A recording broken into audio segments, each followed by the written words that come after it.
Praise the Lord everyone. Good morning. Today Jesus All Me Fellowship வாராக எபிரேயர் 11ஆம் அதிகாரம் 1ஆம் வசனம். விசுவாசமானது நம்பப்படுகிறவர்களின் உறுதியும் காணப்படாதவர்களின் நிச்சயமாய் இருக்கிறது. கர்த்தருடைய நாமத்துக்கு மகிமை உண்டாவதாக.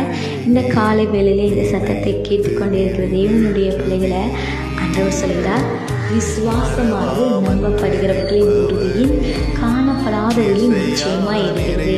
இந்த நாளில் கர்த்தர் மேலே நீங்கள் விசுவாசமாக இருங்க. அவர் உங்கள் காரியத்தை வாய்க்க பண்ணுவார். அன்று இயேசுப்பா சீசர்கள்ட்ட சொன்னால் நான் 3ஆம் நாள் உயிரோடு வருவேன் அப்படின்னு சொன்னார். ஆனால் அதை யாருமே நம்பவே இல்லை. அவங்க நம்புகிறாங்க, ஆனால் அவங்க விசுவாசங்களை.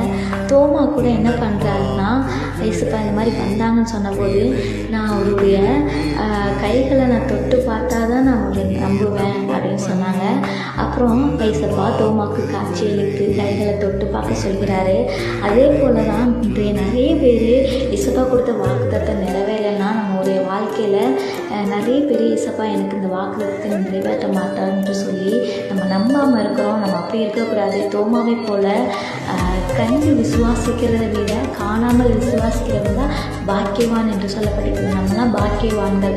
அதனால நம்ம விசுவாசத்தோடு ஆண்டவர்கிட்ட எதை கேட்டாலும் அதை பெற்றுக்கொள்வோம். ஆமென். God bless you.